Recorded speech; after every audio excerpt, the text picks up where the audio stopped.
turn that on. Okay. All right, we'll start with Ann. Wait, they missed all the costumes. No. Um, My name is Ann Gass, and I serve on the council in Gray. And about 10 years ago, I started a bike ped committee, and that has finally really been bearing fruit lately. And hats off to Rick Harbison, who really helped us with our first bike ped plan. Yeah, I'm really suck at costumes, so my kids and I are, and we're just laughing about some horrible costumes we put together for them when they were kids, and yeah, it's not happening. I'll be cowering in my family room, avoiding trick-or-treaters. Well, nobody ever comes to our house anyway. So I'll pass it off to Bob. My name is Bob Ernest. I'm chair of the select board for the town of Shebig Island. I'll put a twist on it. My costume is old bald oyster farmer, but easy to get into. My wife is a pre-K teacher, and she always makes homemade Play-Doh. And the kids love it. You would think they would scream for candy, but they always come to Miss Nancy's house for the homemade Play-Doh. Unfortunately, she's in Wisconsin with our new grandchild for a couple of weeks, so I'll be ruining the kids' health and handing out candy. Bob, do you want to pass it off? Hand it off? I don't know who to hand it off to. How about Bob to Bob? Okay. Sure. I'm Bob Skian. I'm the director of the Office of Safety and Mobility for the Maine Department of Transportation in Augusta. I have not had any kids at my house for the past 15 years. So like Ann, I won't be cowering, but I'll be sitting in my living room and not expecting anyone. So I might, because there are kids in the neighborhood that are getting a little older. If they're brave enough to walk down to the end of the dead end, scary road, they ought to be rewarded. So I'll probably pick up some candy. And if they don't show, then that's good for me. So. Yep. All right, Jean. Hi, everybody. I'm Jean Sedaris. I'm the Executive Director of the Bicycle Coalition of Maine. I'm excited to be part of this Vision Zero group. I get probably 100+ kids to my house on Halloween, so I think I'll be wearing my penguin costume to keep warm tonight. Nice. Where do you live? South Portland. Okay. It's a very Halloween awesome neighborhood. Yep. I'll Josh. pass it. Yeah. Okay, go for it. I was also going to pass to Joshua, so we're good. So I'm Josh. I'm the Chief Safety Officer for a Regional Transportation Program. And for a costume, you would think I'm going as a Viking because I look like one, but no, I'm just going to stay warm next to a fire and hand out candy tonight. Yeah, and I'm excited to see what we can do. I will pass it off to Chief Phil. Good morning, everybody. Chief Phil Jones from Bridgeton Police. My costume is pretty self-explanatory. I'll be wearing this tonight and hoping everything goes smoothly in the nice town of Bridgeton. I guess I'll pass it off to Andy Feeney. I just saw him sign on. Thanks, Chief. Andrew Feeney, Lieutenant with Cumberland County Sheriff's Office. I will be in Raymond tonight. We will be shutting down Main Street, having a nice event there if anybody's close by and wants to join. Thanks. And let's go to Lieutenant Scott. Hey, good morning. Yeah, it's Bruce Scott, the Troop Commander of the Traffic Safety Unit for the Maine State Police. That consists of the Air Wing, the Crash Unit, the Inspection Unit, Fleet and Supply. And I had some technical difficulties, so I'm not sure who's been introduced. Rick, can you tell me who needs to go next? Yeah, I think we were waiting to hear Jason Rogers. Oh, you're on mute, Jason. Can you hear me now? Yep. All right. Yeah, hot button didn't work. I'm going as a super excited, happy new town manager. So this is what you get. Really excited to be a part of this group and see what we can come up with. Thanks. Currently in his honeymoon period. Yes. And I think, did we hear from Tony Ward yet? I don't think so. Hi, I'm Tony Ward. I'm the town manager with Casco. and I'm gonna dress as the Grinch tonight because I'm not dressing up, so wrong season, but again, similar to Anna, I have never get trick-or-treaters coming down my road at all. I'm excited about this group. We went with the Vision Zero as part of our resiliency grant we received, so coincides perfectly with it. So I will pass it. Has Alexis been handed off to? Oh, thank you. Hi, everybody. Alexis Guy. I am at Cumberland County Public Health. I'm the lead on the Healthy Eating, Active Living work. And I did not do any advanced preparation this year. So I think I have some giraffe ears that I'll whip out for trick-or-treaters tonight. And maybe Chandler, is that who's left? Yep.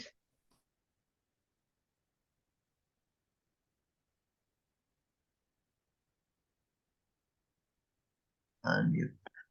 Hi, I'm from two places. Gray Resiliency Committee, and then also what I started with GPCOG and the Community Transportation Leader Program. So I'm also a rural transportation advocate. And I don't do Halloween. So I guess I'm a Grinch. That's okay. You're welcome here. So I think maybe Deborah, have we heard from you yet?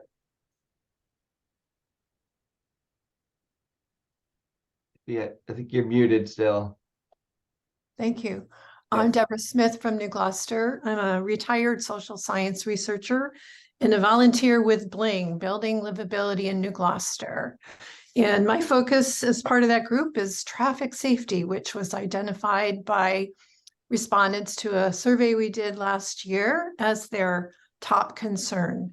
So what I'm working on right now is collecting speeding data with a little radar gun with some of my colleagues in that group. And for Halloween, we get about 300 kids at our door. Wow. And so I've just been working with the town manager and our Parks and Rec director to coordinate traffic safety in the village for tonight. And I will bring something out of our costume box to wear, probably some variation on a witch. Nice. All right. Well, I think that's everybody. I am noticing in the attendee side, Cass Newell is here. Cass is, oh, looks like he's just joined.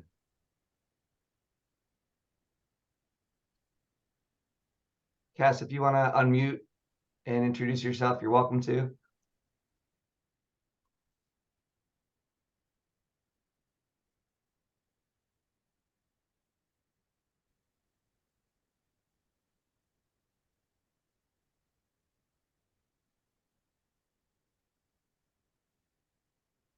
So Cass, I'll introduce you for now, and if your screen comes on later, feel free to do so yourself. Cass is the town manager for Harrison, and I'm not sure what his Halloween outfit will be. Okay, so I'm gonna go ahead and share my screen again.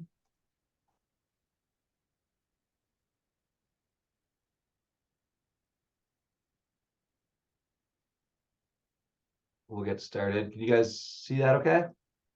Yep. All right, so just getting oriented to who we are and what we're doing. So if you haven't heard of GPCOG, we are the Greater Portland Council of Governments. We're a regional planning organization. We were established in 1969. We do a range of different planning and municipal services and programs. For example, we have an economic development department. We do provide a lot of loans and funding assistance to locally owned businesses and small businesses. We have a brownfields program where we leverage federal funding from the EPA to clean up brownfield sites in the region. We do cooperative purchasing. So it's a cooperative purchasing program where we coordinate the bulk purchase of things like road salt, office supplies, paper, things that all the communities need a lot of and save money through the bulk purchase. We do transportation planning. That's what we're here doing now. We also do community and regional planning. So we help with local planning projects like comp plans and master plans. And we do a fair amount of our own like mapping and data analysis, community profiles, that type of thing. And then occasionally we also do a region-wide planning projects. We're also home to PACs. So because the greater Portland region is an urban area that's greater than 200,000 people, we're required to have what's called a metropolitan planning organization. And that also known as an MPO. And that directs how a certain portion of state and federal funds for transportation are spent in the region. So through PACs, we direct the spending of about 25 million in transportation funds annually, and that also includes transit. And so GBCOG is funded through combination of member dues, service fees, state and federal grants.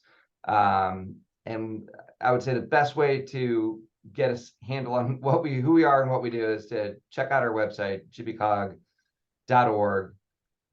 On this slide, you can see the two different regions. So the GBCOG region are all the communities in green. So it's essentially Cumberland County minus Raymond plus Durham, which is actually in Androscoggin County.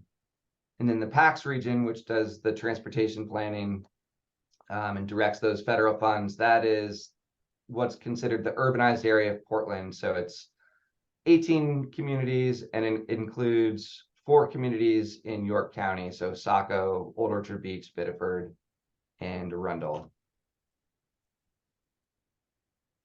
And then we'll talk about the project in a minute, but just wanted to go over the role of this advisory panel. So we are planning to meet bi-monthly, every other month, which if we stick to our timeline for this project, it'll be around 4 times through the course of the project. We will have occasional requests for input between meetings we're anticipating, and so we'll likely send those out via email. And what we really hope is that for you to provide input and feedback to us as the project team, to the extent that you can, bringing your individual perspective to the process. So just making sure that this plan, what we end up with as our final deliverable, that it touches your area of experience, your expertise, your knowledge, as well as the communities, the people that you represent. And of course, we're going to be doing lots of outreach and engagement, especially over the next few months. So any help that you can provide with, just helping us get the word out about our surveys and our interactive engagement tools, or just helping get folks to meetings, that would be great. We also have, so for this advisory panel, we have about 18 members right now. We're open to additional suggestions for members. We are looking, we are a little light on people to represent. We're hoping to get some a person or two from fire, EMS departments, from public works, or from school departments. So if you have any suggestions along those lines, love to hear that.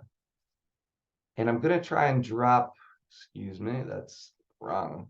I'm trying to get a link in the chat here for a Google folder. Let's see.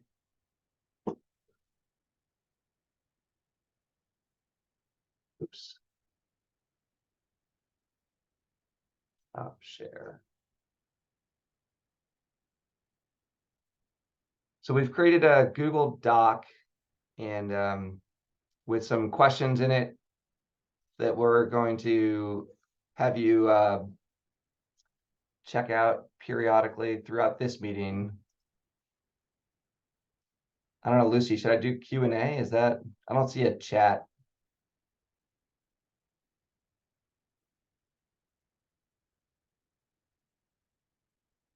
Let's see.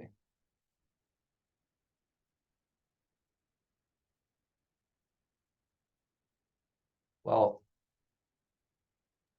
Yeah, Rick, I don't think the chat is enabled, so you might want to send it via email if you have everyone on a chain. okay, we'll just Yeah. do when Lucy, you're up next, and I'll send a email around with our Google folder. There's in that folder, there's our meeting agenda. You can see the list of advisory panel members in there. There's a Google Doc with different questions that we're going to go through, so you can provide input on.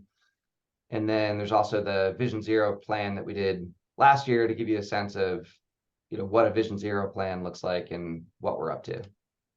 All right, so with that, why don't we just open it up for questions? Does anyone have any questions so far about the advisory panel, about GPCOG?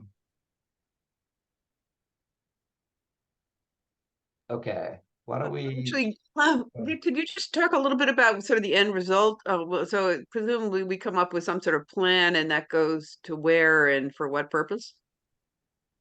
Yep, yeah, so I think we're gonna get to that and coming up, but we're gonna create an action plan for the region. Oop, looks like Kathy Tombarelli just got here. And yeah, there's some exciting opportunities once we have an action plan. It'll make all our communities eligible to apply for implementation funds. But we'll get to that in a little bit. All right, Lucy. All right, I'm going to share my screen now.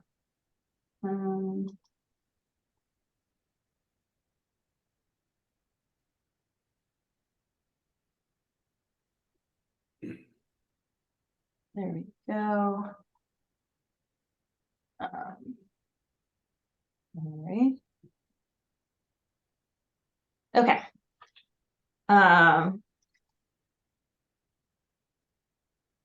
So I'm gonna give us an overview of what Vision Zero is to start. So as the name implies, Vision Zero is a strategy to get to zero traffic fatalities and severe injuries on our roadways. It was first implemented in Sweden in the 1990s. And the thing that's really compelling about it is that it's been proven successful in Sweden and across Europe. And because of that, there's been a big push to adopt this strategy in the United States as well. So looking at the numbers in Sweden, in 1990, they were having over 700 fatalities on their roadways a year, and almost 17,000 crashes that resulted in injuries. And they adopted Vision Zero in 1997, and in the 20 plus years since then, they've reduced those numbers to 204 traffic fatalities in 2020, and that number dropped below 200 for the entire country for the first time in 2022. And if we look down here at the deaths per 100,000 population, in 1990 to 2000, it was between 7 to 9. And in our region currently, we're at about 7 traffic fatalities per 100,000 people. So, it's like it's a comparable rate. And, hopefully we'll be able to achieve those much lower numbers through policies like this.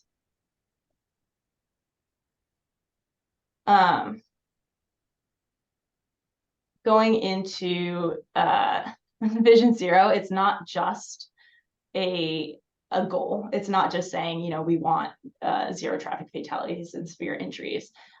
It's more of a culture shift.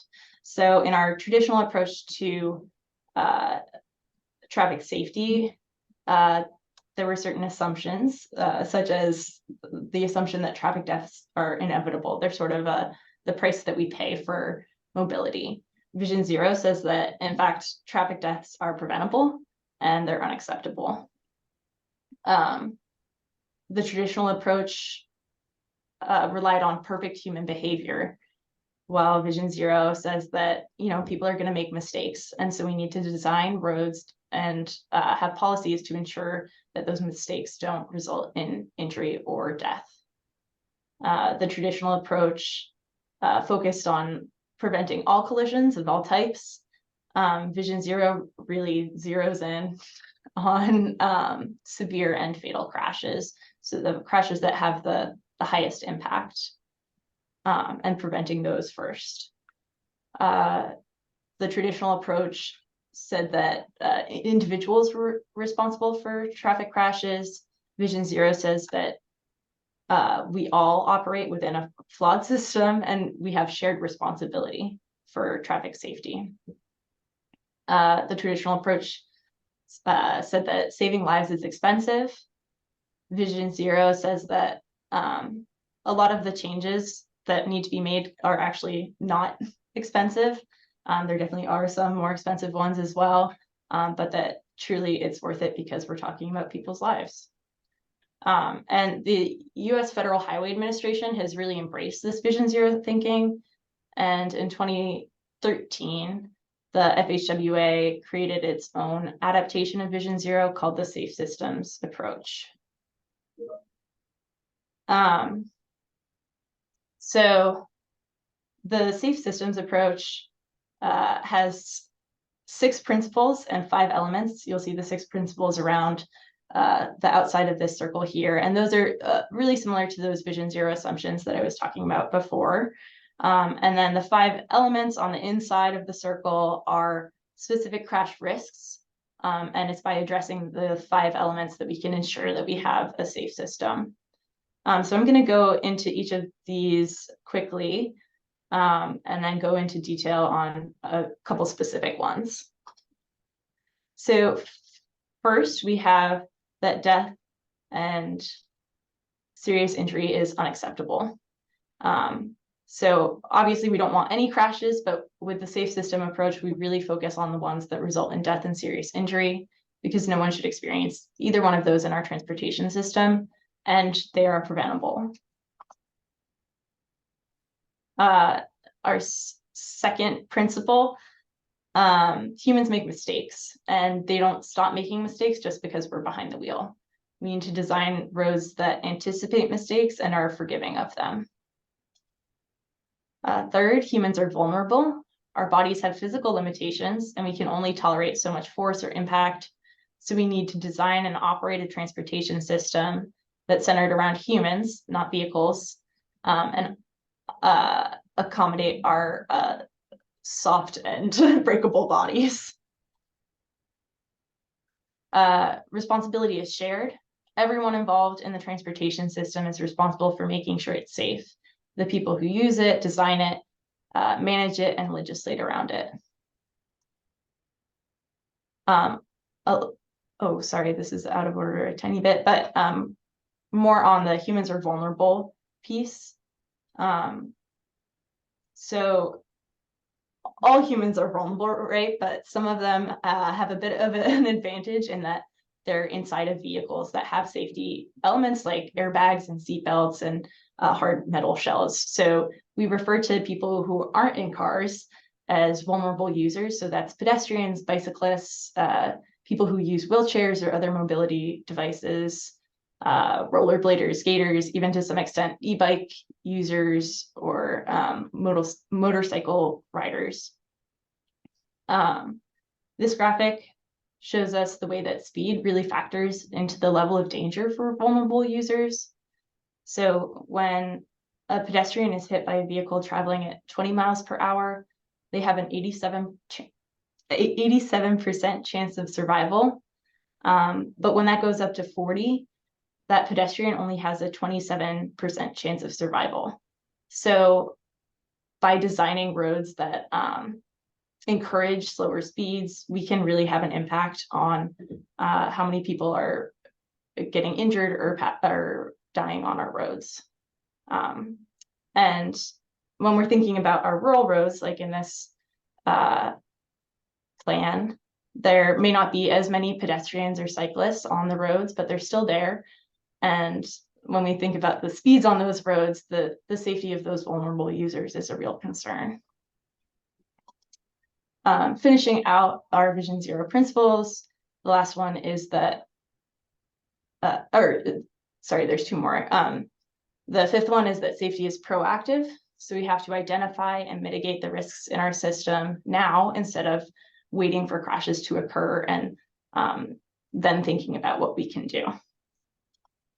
And the last one is that redundancy is crucial. So we need to make sure that all elements of our transportation system are strengthened so that if one part fails, people are still protected. Now going into our 5 elements. Our first is safe road users. So whether you're walking, biking, using a mobility device, driving, riding transit, or traveling by any other mode, we want you to be safe and to make safe choices. Our second one is safe vehicles. So vehicles should be designed with safety features to minimize crashes, and when there are crashes, to minimize impacts. Safe speeds, we need the right speeds for the right context, and we need to design roads that encourage people to drive at the right speed for the right context.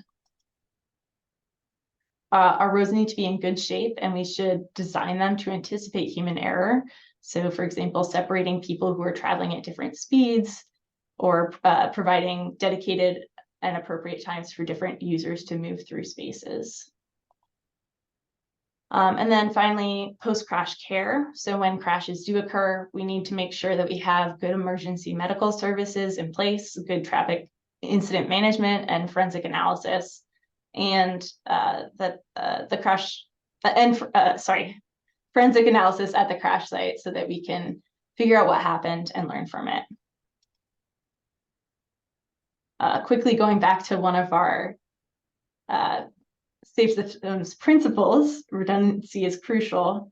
If you have all 5 elements of the safe systems approach in place, death and serious injuries can only happen if all of those elements fail. So we need the safe systems approach that emphasizes safety when making road investments, because our road safety has been going in the wrong direction of late.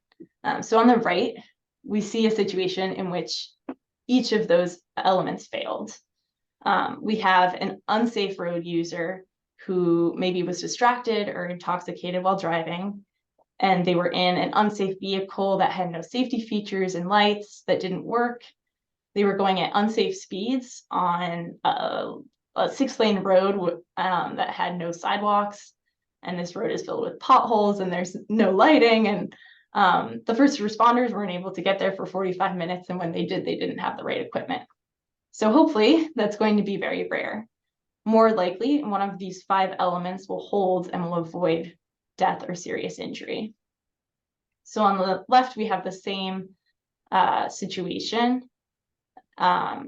The circumstances is the same for the first 3, but then the road was designed to keep pedestrians and vehicles separate, or to keep a vehicle from crossing the median, or it had flashing rapid flashing beacons that drew attention to people waiting to cross, or maybe speed humps or narrowed lanes, any number of things that force traffic to slow. So that's what we're talking about with the safe system approach, which again is the FHWA's take on accomplishing the goals of Vision Zero, 0 deaths and serious injuries on our roadways. Do we have any questions so far before we get into some data trends?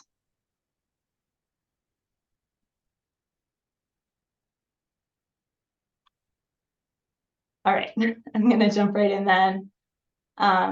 So why do we need Vision Zero now? So there's around 42,000 people per year that die on our nation's roads, and 170 people in Maine. Around 18 to 20 of those are in the greater Portland region. And these are deaths that don't need to be happening. They are preventable. Oh, there we go. So another concerning part of that is that our crash rate is going in the wrong direction. So over the past few years, it's been increasing. We're seeing more fatalities on our road. 2020 was a bit of an anomaly, but when we consider the number of crashes happening overall, the crashes that are happening are more dangerous and are causing more fatalities. And then looking into some of the towns that this project is going to be considering, we've sort of grouped it into 3 different sub-regions. So we have the Lakes region, we have which includes Bridgeton, Casco, Harrison, Naples, and Sebago. And we see, again, over the past few years, sort of an uptick.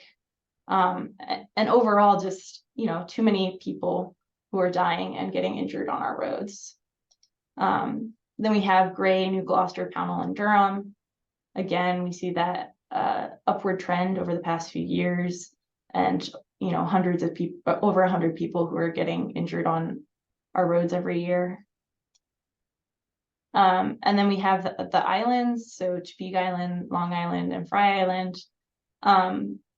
Any fatalities or severe injuries is too many, but the islands are doing pretty well and have actually achieved Vision Zero a couple times in 2019 and 2022. So that's some good news, at least. And we'll be going into more detail in our data analysis as we get more into that over the coming months. But are there any questions so far?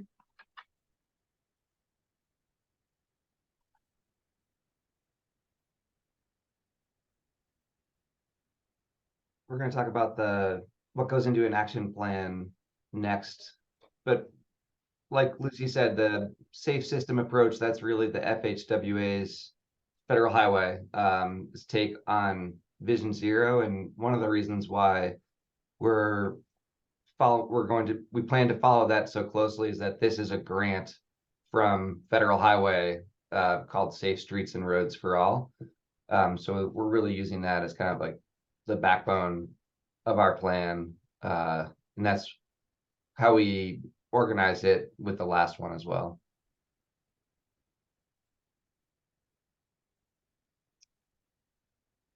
Okay, I'll get started on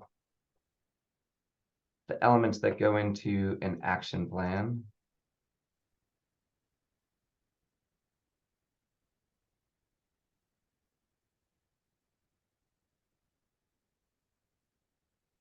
Can you guys see this okay?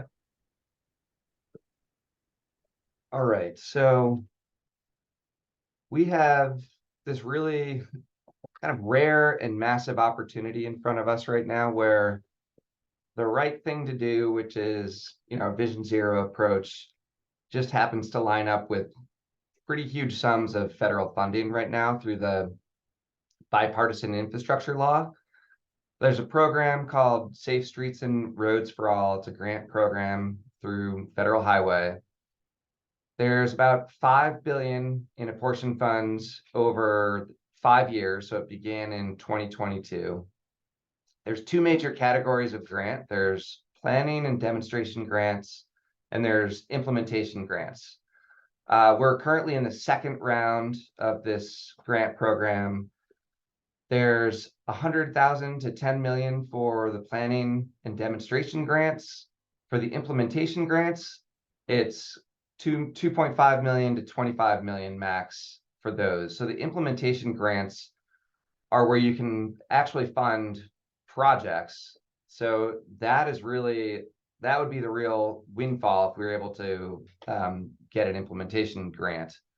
The big caveat is that to be eligible for an implementation grant, really an action plan is required. So the other piece of it, though, is that what I learned recently is that even if we don't get an implementation grant, just having an action plan makes us eligible for lots of other grants that are within the bipartisan infrastructure law that we could apply for. So having a grant or having an action plan in place, having project strategies identified gives us a leg up in lots of different areas.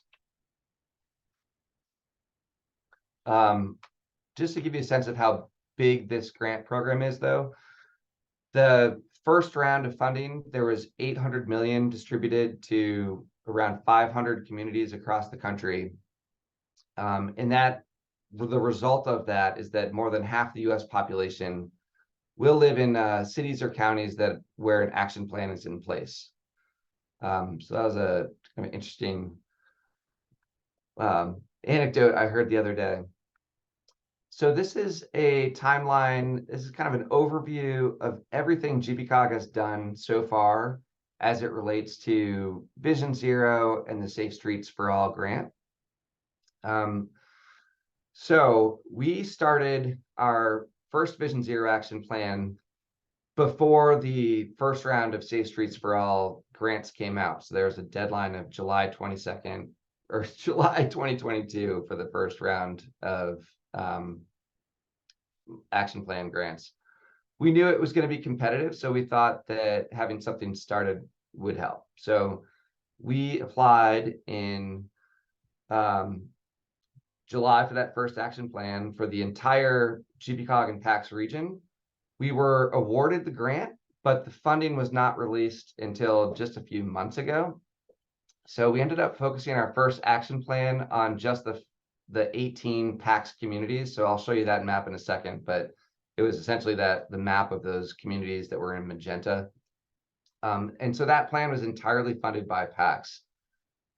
So what happened is we ended up getting permission from Federal Highway to use those round one funds to do an action plan for the 12 GBCOG communities that are not part of PAX. So that's what this project is. It's Vision Zero for rural and island communities. And so we started this project.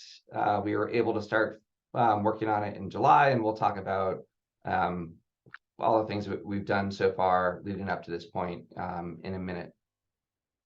So for round two, that deadline was July of this year. Because we had an action plan in place, all the PAX communities, those 18 municipalities in magenta, became eligible to apply for implementation funds. So the city of Biddeford put together a very large multi-million-dollar implementation grant to fix like 3 or 4 really problematic intersections in the city. And then we also applied GBCOG to do a region-wide demonstration project grant. And that was a new category in round 2 of Safe Streets for All. And so we're still waiting to hear back on both those grants. I think ideally we'll hear in the next month or so. But our hope is that, so for when round 3 comes out, which will likely happen in the spring of 2024, or I'm sorry, in July of 2024, our hope is that we finish this plan in the spring to give us time to put together a larger regional application for implementation funds that could potentially include our rural and island communities. Okay, and so this is just bringing this map up again. So everything in magenta, that was those communities, those 18 municipalities were part of the action plan, Vision Zero action plan that we did last year. It was actually adopted in May by the PAX executive board. And so the way we've been thinking about it is that's sort of like the vision plan, the action plan for the urban and suburban communities. And then all the communities in gray, that's the focus for this plan. And you can see our region is a little bit arbitrary. The common thread is that, all of our communities are small. They're either rural or island communities. And so that's kind of how we decided to call it the Rural and Island Communities Action Plan. And so one of the things that we've been thinking about, the decision that we're going to need to make is when we analyze the crash data, we usually do it in relationship to a larger whole, to a bigger region. So an example would be like how do crashes at a specific location compare to the regional average? And it's usually a more established region. It's usually like the PAX region or Cumberland County or the town itself. So I think what we're our current thinking for this project is that we would split the region up into 3 subregions, kind of what Lucy was showing before with those graphs, is to think about it as the Lakes region. So that would be like Bridgeton, Harrison, Naples, Sebago, Casco. And then we don't really have a great name for those other communities, but Gray, New Gloucester, Pownell, Durham. For a little while, we were calling it the North Country, but you know, those communities have you know, are geographically close to each other and similar. And then having a 3rd subregion that's just focused on islands. So that's our current thinking in terms of like how we think about our engagement, how we think about you know, our evaluating crashes, and probably the way we organize the plan as well, like really kind of at least the analysis in the plan is thinking about it in terms of those subregions. So yeah, I guess at this point, we were looking for feedback on that piece of it. So I sent an email with the Google folder. There is a Google Doc in there that hopefully you can see.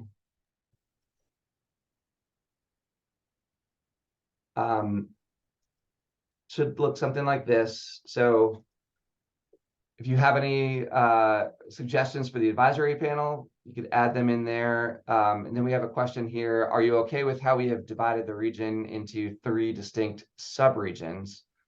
Happy to hear your comments as well, but just wanted to provide like some place where you can write in comments if we don't have time to get through a discussion on it. Happy to answer any questions about that or comments or suggestions. Yeah, Bob. So given the stellar performance of the islands, Yeah. might be related to the fact that mostly our speed limits are 30 or under. And yet, one of the biggest elements in our community at this point, in terms of forward planning, is thinking about how to improve the Stone Pier, which is our primary landing point for the primary ferry coming to the island, or the only landing point for the primary ferry coming to our island. We have not had injuries there yet, and I hesitate to even say that because if you've ever visited and seen what happens on the Stone Pier in terms of cars backing up, cars not knowing what the traffic flow is, all that kind of thing, we're pursuing that project pretty heavily. So my question is, can an action plan be developed that is more proactive as opposed to reacting to scary data? Yeah, well, I mean, part of the Vision Zero approach is really focusing on where serious injuries and fatalities occur. But a portion of it, when we look at, and we'll probably cover this in great detail in our next meeting, but when we evaluate the crash data, we're doing it, at least in the last plan, there was 4 different lenses through which we did it. So one was looking at the actual data, that the actual crashes that happened. Another was looking at the high risk network. So it's a little bit more of a deeper dive analysis of where crashes are occurring. Are they occurring on 6-lane roads, roads with high speed limits? And then we put together a map of what are the high risk roads in the region. So that was another layer. The third is the community concerns map. And so that's going to be a big portion of our community engagement in the next couple months, is through a survey, but also we have a map, both an interactive one and then in person, we're going to have poster maps where people can identify concerns. And then the fourth layer in all that is equity zones. So those are provided to us by Federal Highway. So we layer all those and then evaluate what the risks are, and come up with, at least in the last plan, we called them critical safety corridors and intersections. That could look, you know, those might have different names in this plan. So long story short, I think if that pier came up in the community concerns map as a real area of concern, it could very well be incorporated into this plan as like a place where there's lots of traffic and potential for injury. Yeah. Yeah, a long-winded way of saying, yes, I think it probably could be proactive in that sense. Yeah, and maybe you and I can take this conversation offline in terms of how to integrate this work into what we're currently launching with Weston Sampson and Woods Hole Group and that kind of thing. So yeah, catch and up I with think you. the challenge for the islands is that there's not a lot of data, Right. I mean, there's 4 or 5 crashes, some years 0. So I think for the islands, it might be more of like really focusing in on what the concerns are. It'd be interesting to take that data and look at it on a per capita basis as well. Right. Yep. And I see you have your hand raised. Yeah, I think that the way you've grouped the towns makes a huge amount of sense, and that I'm very comfortable with that. I'm comfortable with calling the gray sub cohort Greater Gray, but others may have some alternative suggestions. I guess I'm sort of my question is kind of similar to Bob's. I mean, as you know, we're embarked on this village transformation project in Gray, I'm wondering to what extent we're planning to apply for a raise grant to help fund some of those improvements, and that probably won't happen until next year.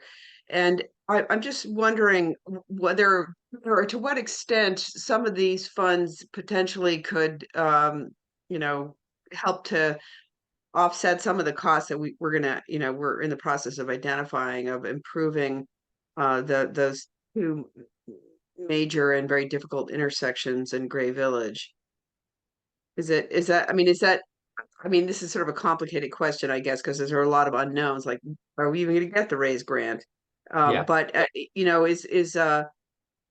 is it possible to use some of this money for planning for some of the further planning and design work, for example, that might need to take place towards implementation?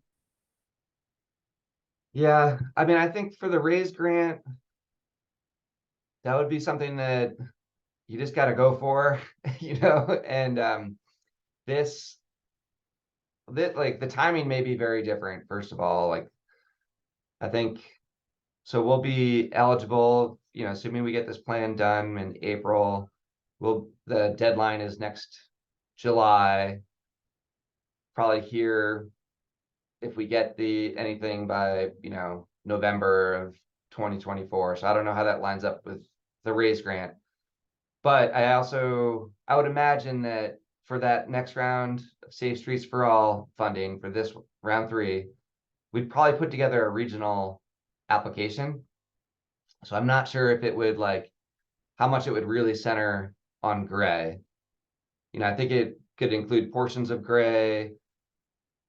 I could foresee something like, doing a regional project along Route 1, along Route 302, along like major roads in the region, like 26 or something, like adding rumble strips, like really I think the way we're envisioning it is like bundling lots of projects together throughout the region to create a really big opportunity. So we're really getting up to like the $20 million threshold. And I think that would also make it more competitive rather than, just Greg going for an implementation grant on its own. Probably not going to be as competitive in from a national perspective.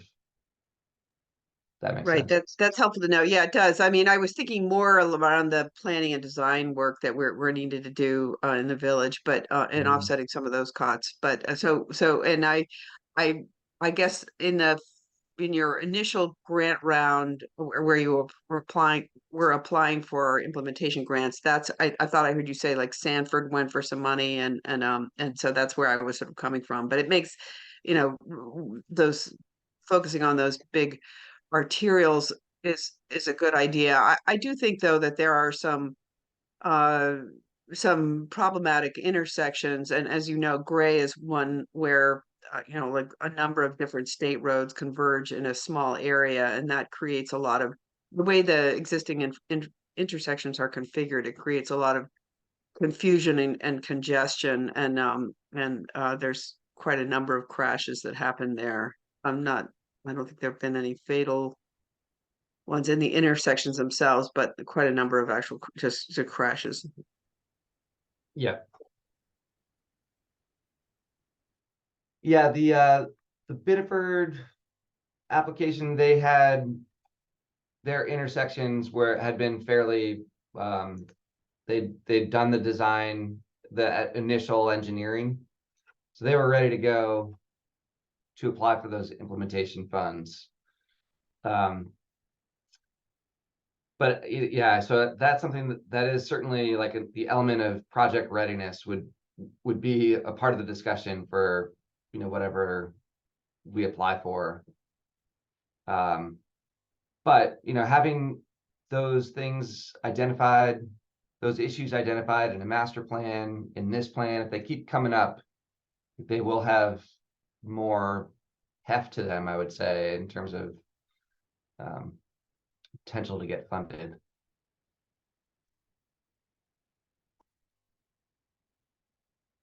All right. Any other questions on the geography?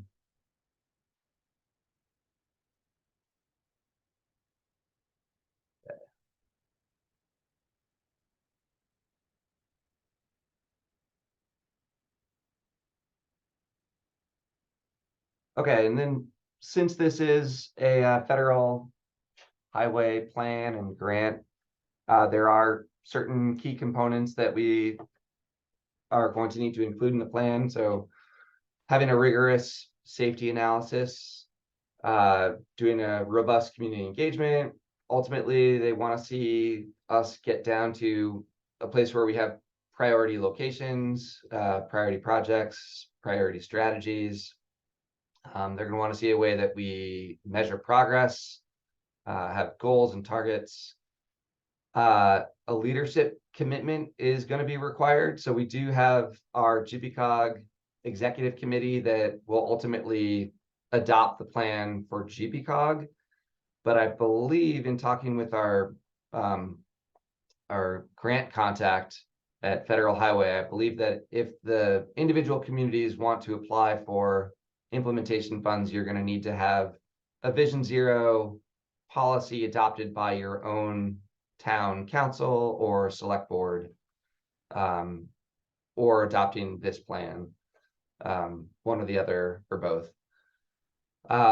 They want to see that we have an advisory panel as well, which is where you guys come in.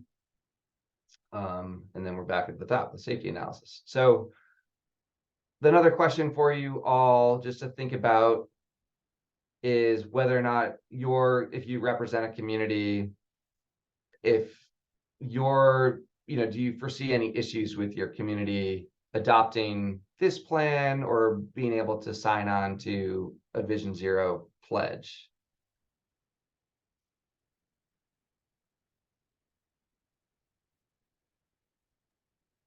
So that is a question. If anybody wants to chime in, or you can plead the fifth, or I mean, it's just something that ultimately we're going to want to figure we'd get started early, just thinking about that. Hey, Rick, this is Jason here in Naples. Yeah. I think it'd be hard to find opposition to saving lives or reducing the number of people killed. Likewise, I think there'll be even lesser opposition if it can be funded outside of the town budget. So I think it's just a matter of packaging it. Under those conditions, I don't see any opposition. Yeah. Yeah, I'd agree with that. Go ahead, Bob.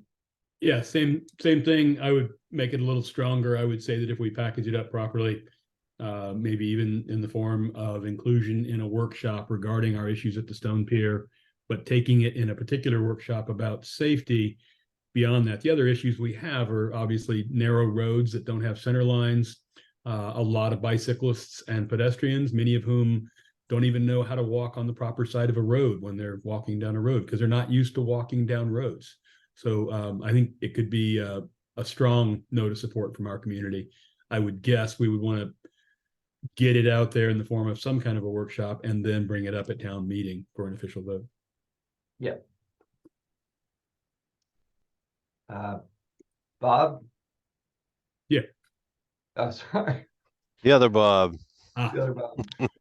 The main DOT Bob. Yeah, I just kind of wanted to pop in and just kind of give you a little perspective from the state. Working with region planners, which I know many of you do. One of the things that we've discussed is, you know, certainly having this plan in place is extremely helpful in communicating with us, particularly when it comes to proposed changes to state-owned infrastructure. You know, that obviously would need to be coordinated and communicated what your desires are through DOT. So I just want to be kind of clear on that there is a process of collaboration and coordination that this plan would identify and make that you know, clear that of the areas that you want to talk to the department about through our regional planners and other things. But that also opens you up. Those conversations will open you up to potentially other funding streams and programs. You know, I'm looking, if you guys have an idea for a safety project that is on state highways in particular, that we can look at our data as well and say from a statewide perspective that, you know, this ranks pretty high. Certainly having this plan in place, I think will help, that it's been coordinated, that there's work been done. It helps make your case to bring a strong project forward, or a strong project candidate forward for those other sources of funding like Highway Safety Improvement Program and things like that. So I just kind of wanted to put that out there, that the grants, that the Safe Streets and Roads for All grants, you know, we at DOT can't apply for them. So, but we can be a technical resource for you in helping you build this plan, other information as you develop and look at your potential candidates. That it sounds like, you know, GPCOG and Rick and everyone wants to package, and that's a good idea too. I certainly think that generally works well. So I just wanted to put it out there that, you know, you're not alone here, even though, you know, we're not able to participate at DOT for this particular grant program. We are available as a resource, and I certainly would encourage you to talk to the regional planners that are responsible for your region. So Thanks, Bob. That's helpful, especially from you. And by regional planners, you mean Maine DOT regional planners? Correct. Yeah. You know, we have what, 4 or 5 regional planners, and we actually now have a new urban planner for the state that was just, I think, started yesterday. So if you haven't heard, I'm sure they'll be sharing that information with our MPO and RPO partners. Great. Any other questions, Bob? No, I'm just misclicked. Okay. Okay, I think we'll move on, and we can talk about our scope of work and timeline for this project. Lucy, if you want to take that away. Yep.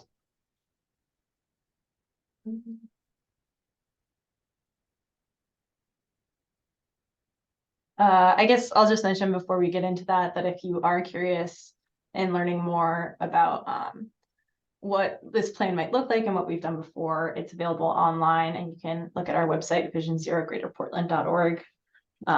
If you go into the urban and suburban section, you can access the full action plan that we already did.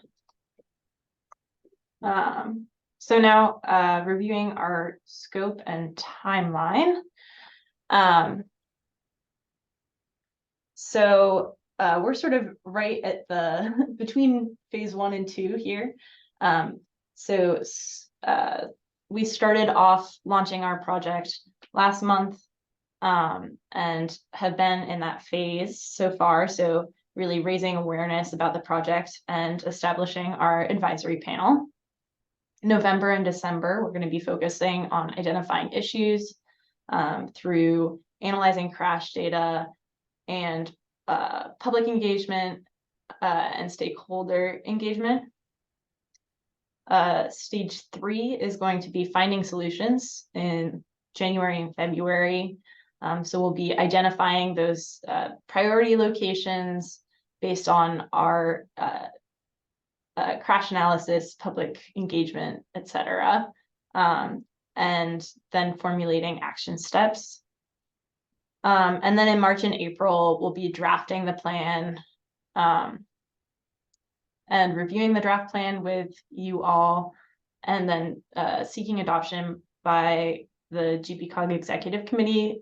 So hopefully we'll have that plan adopted by April, which will set us up to have the adopted plan in time for the next round of Safe Streets for All funding. We've done a lot so far. So we've updated our website, refreshed our survey and map on the website. So that is live, and we'll be asking you all to spread the word about our online engagement. We've been reaching out to municipal leadership and staff. Rick presented the project to the GPCOG Executive Committee to get it on their radar earlier this month. We are currently having our first advisory panel meeting, so that's great. We've been identifying events within communities to table at, and we tabled at our first event at the New Gloucester Fire Department open house, which was really fun. We identified public workshop locations and have begun crash data analysis and establishing a stakeholder list. This is our first event. It was really great. There were a lot of members from the New Gloucester community there. And you can see in the bottom right corner, we had folks putting stickers on a map to identify their safety concerns. And people were, really excited about it, really engaged. So now we are moving into our identifying issues stage. So that is the big part of that is going to be our public workshops. So we're going to have 3 workshops, one at the Gray Library in our Gray, New Gloucester, that whole region there, our North Country. And then we'll be having a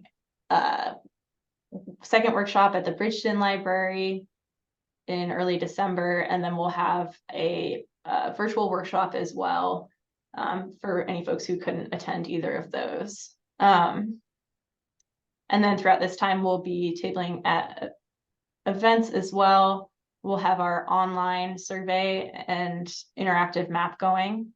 And then we're going to be having stakeholder meetings as well.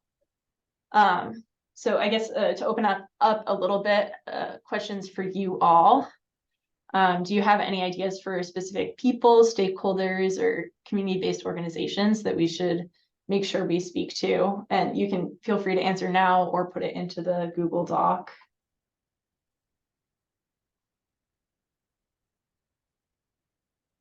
As well as community events to table at.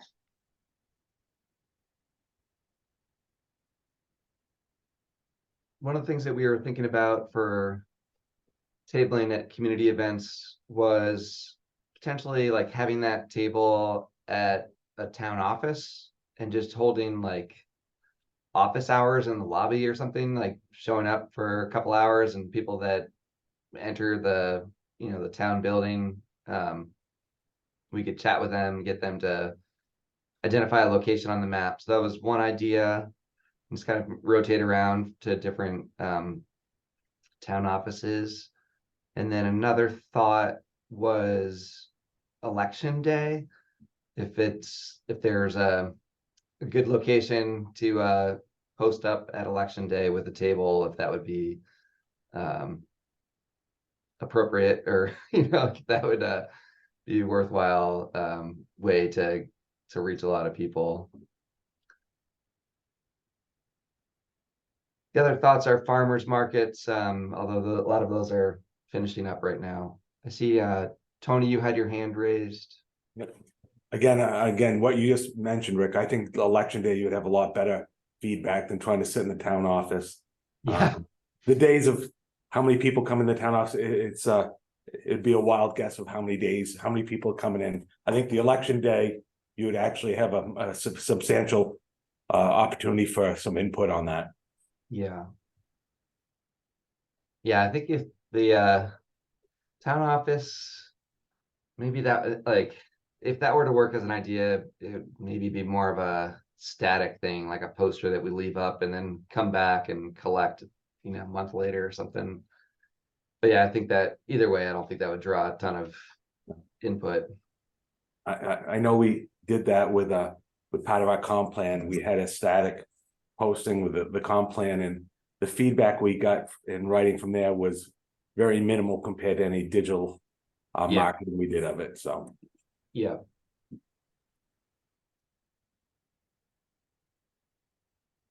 And yeah, so with the survey and the map, we'll do our best to get it out there. We've got experience posting things on Facebook and doing advertisements in Facebook that are like geographically focused. But any help that you all can provide would be great. So like putting it up on your town website, through your community groups, and we'll send out some sample language around it. Like we can send out like what might be a sample email or a sample Facebook post and some images and graphics. We can get that all like a communications package to you to really get the word out about that survey. So that'll be coming up, but it'd be great to get help with that.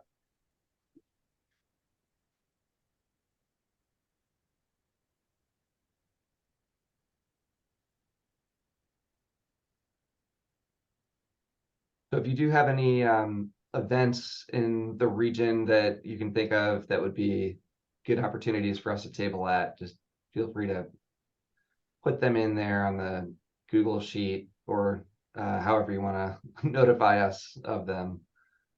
That'd be great. As far as election day, like Tony, is it just Casco that shows up for, there's no like regional voting location, is there? no, again, it's each town. So again, it might be challenging for staff to man those tables, but yeah.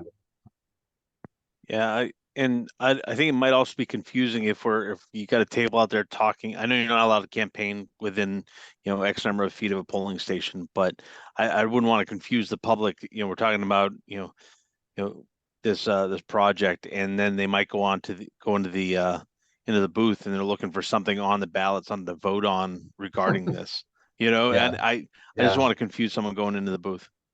Yeah, absolutely.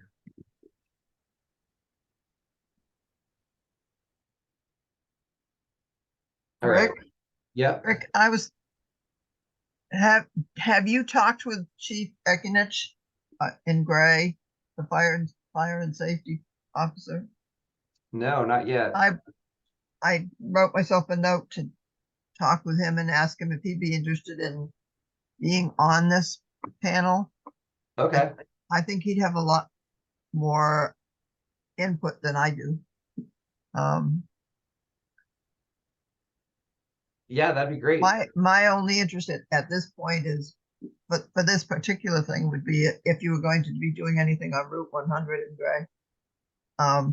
Because I live there and it's 50 to 60 mile an hour. And there's no way I like to go near the road. But I love the project and what's happening, but I think he would have a lot more input. Yeah, well, we can reach out to him, and really the more the merrier, Jane. So we're happy to have you. And I'm also curious to learn more about the I forget the name of the group that you're part of in Gray. Resiliency? Yes. Yep. Yeah. I'd be curious to chat with you more about that. All right. Ann and I are both on the resilience committee, so Yeah. it would be great to talk with you about it. Sure. Yeah, this is part of the state program. And I just thinking about it, Rick, I think that we could certainly send the survey. Well, we certainly put the survey out on the website and our Facebook page and in our newsletter, our monthly newsletter. And it occurred to me that our rec department, and because we offer childcare and children's and programming for children and for all the way up to seniors, and they have a pretty large mailing list, so I think we could maybe get it out through the rec department as well and through our That'd be great. committees. Yeah. Sounds great.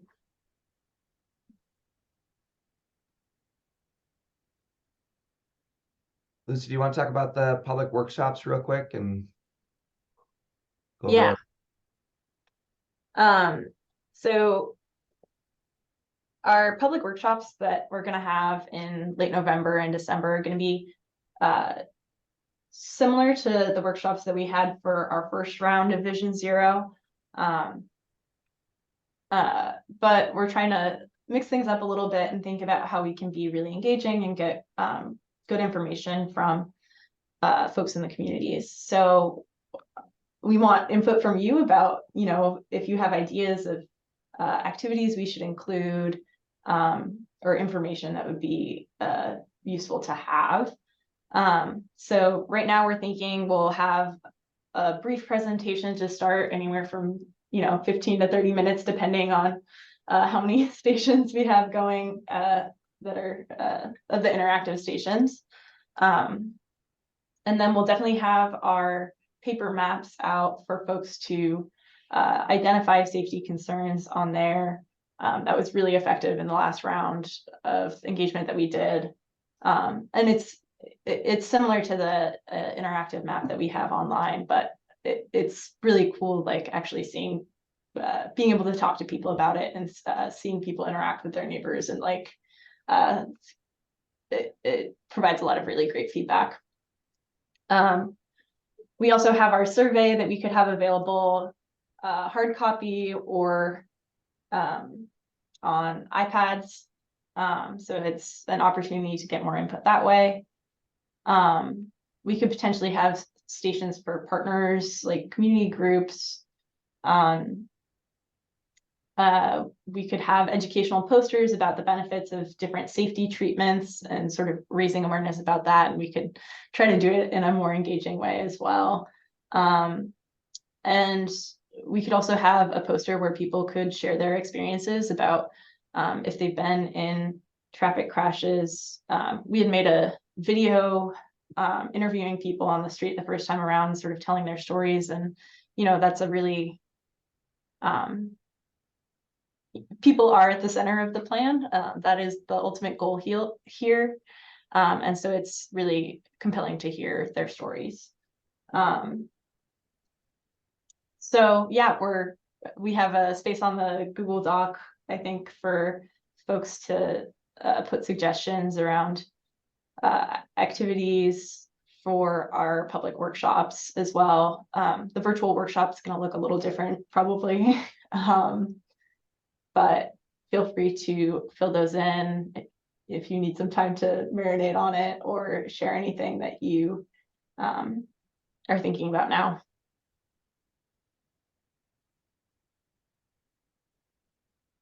Main thought is that if we have an hour and a half, that just having a map and survey station is probably not going to be enough to really fill that hour and a half. And so like we can do a presentation. I don't think anyone wants to hear us talk for an hour and a half either. So, doing a brief presentation, and then if we could have multiple like tables or stations in the space where people can interact in different ways or provide input in different ways. That's what we're trying to get at here. So if you like these ideas, if you have other ideas, we'd love to hear them. That's currently where we're at. We know we're going to do the map and the survey. At the same time, some people might come to this meeting having already taken the survey or, you know, participated in the map. So this is our current draft of ideas. Alexis. Yeah, I'm wondering if there's kind of like a critical mass of people that you would want to see for a presentation or public workshop versus just sharing like individually.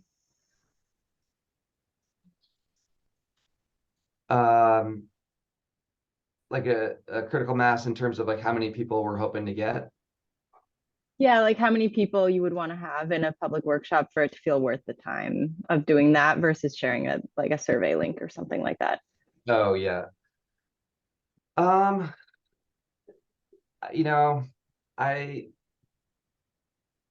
have thought about like it does seem like we get more engagement online if you look back at the plan from last year. I mean, these pictures we had a pretty good turnout in South Portland, you know, probably like 20 people or so, but you really do get a lot of participation through like the Facebook posts and through our community networks and people promoting the survey within the community. That said, I do think it's important to get out there in the communities and like talk to people in person. So, you know, we're definitely committed to doing some workshops and the tabling as well. So that's, you know, right now we're doing 2 workshops and a virtual session as well, and they do take a lot of time to organize and prepare for and kind of promote. So it's more than you think. But yeah, critical mass, we'll see what we get, but ideally we could get 20 people, like or minimum of 20, and maybe get like up to 50 or so would be amazing. Kind of what my current thought. Deborah? Yeah, I would like your ideas about the workshop, and I think between Gray and New Gloucester, we could get a good group of people there, especially with Bling people volunteering to talk about some of the traffic calming strategies we've been using. And we've been using public events as a way to recruit people for our Pace Car Pledge. We also have New Gloucester Exchange, so we can keep running pieces that raise awareness and kind of point people to the website. And I'm wondering if we could get a hard copy of the map and copies plural of the surveys for the library. We kind of use that as a central information place, and there's a lot of people who come through there on a regular basis. Yeah, that's great. And that reminds me that we owe you an article for the community exchange, which we pretty much have. So we'll get that to you soon. I'll send that later today. And that was our idea for having a station for partners as well. Like we kind of envisioning that for the Gray workshop, you know, Bling could have a table like similar to what you had at the open house at the fire department. And hopefully find similar organizations up in Bridgeton or Naples, Harrison.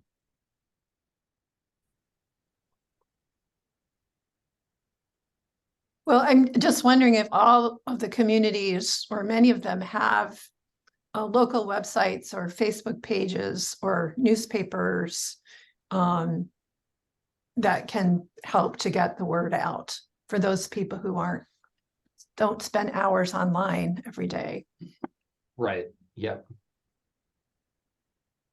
Yeah, no, that's a great suggestion. And we also have Tegan and Emmy, who were here earlier. They're our communications team. So I think they're going to be working extra hard to, like, you know, promote the survey and talk with the various media outlets to really bring attention to the project. So Well, we have about 3 minutes left. Any other questions, comments about this project so far?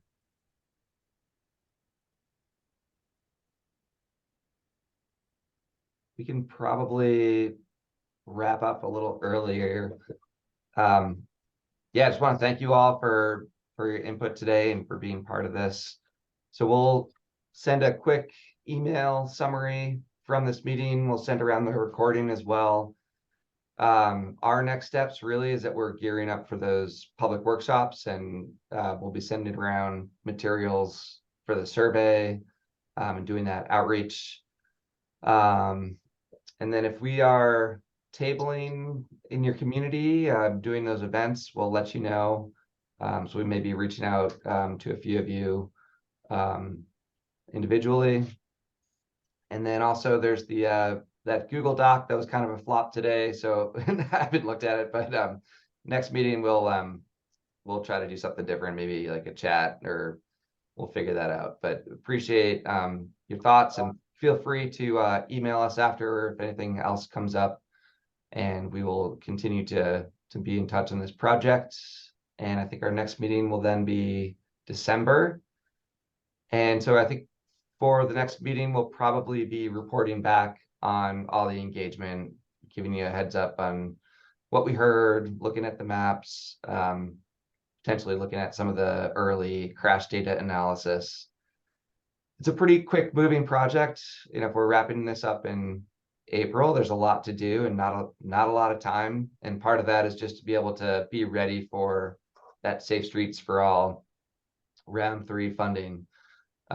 So it's pretty quick moving, and we've got a lot of work to do. And so we're just going to do our best to like keep you apprised. And, you know, we're going to meet bi-monthly, but you'll probably get more emails from us as well. And we'll be reaching out individually throughout as well.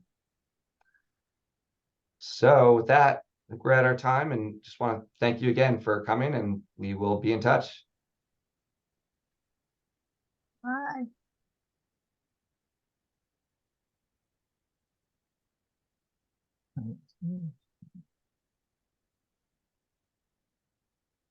Whatever happened to my? Oh, here they are.